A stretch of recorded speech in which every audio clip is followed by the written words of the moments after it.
नमस्कार, daily view Marathi bulletin मध्ये आपल्या सर्वांचे स्वागत. प्रिय सावंत सर, त्याचबरोबर या ठिकाणी सर्व ग्रामांतरचे सर्व जबाबदार कार्यकर्ते, बंधू आणि भगिनी, आज आपल्याला एक महत्त्वाच्या विषयावरती चर्चा करणारी ही पहिली सभा आहे. माजी अध्यक्ष माजी MLA संजय पाटील यांच्या नेतृत्वाखाली गेली 4 वर्ष आपण अगदी व्यवस्थित ही संघटना बांधून आपण भारतीय जनता पार्टीचं कार्य करत आलेलं आहे. गेल्या निवडणुकीमध्ये विधानसभेच्या आपणाला थोडंसं अपयश आल्यामुळे आम्ही थोडे निराश झालो होतो, परंतु आपल्या देशाचे जे पंतप्रधान नरेंद्र मोदीजी यांच्या नेतृत्वानं आम्हाला जो धीर दिलेला आहे, राम मंदिरचं जे उद्घाटन झालं आणि देशामध्ये जे नवचैतन्य निर्माण झालं आहे, त्याच्यामध्ये आपण सगळे पुन्हा एकदा पुढची जी 3री लोकसभा आहे नरेंद्र मोदी साहेबांची, ती अगदी आम्ही आरामात 400+ असं म्हणत आहे. आणि हे करत असताना कार्यकर्त्यांची फार मोठी जबाबदारी आहे. आज आपण बघता की आपण सगळं देश राममय झालेला आहे. ते होत असताना आम्हाला वाटतंय की आम्ही सगळे एकदम यशस्वी झालेलो आहोत, परंतु रात्र वैऱ्यांची असते.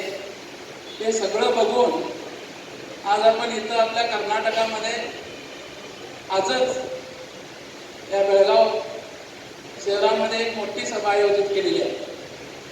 सरकारचा दुरुपयोग करून प्रत्येक पंचायतमधून सरकारचे पैसे, अंगणवाडी टीचरकडून गाड्या, अशा पद्धतीनं माणसं जमा करून आज जे काय 5 गॅरंटी म्हणतो आपण, ती गॅरंटी आम्ही देत आहोत, आम्ही तुमचा एक मोठा उपकार करत आहोत म्हणून सांगण्यासाठी आज मोठी सभा इथं आयोजित केलेली आहे, आपल्याला माहीत आहे.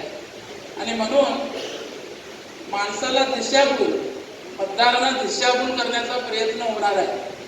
त्याच्यासाठी आम्ही कार्यकर्त्यांनी सावध राहून आपल्या ज्या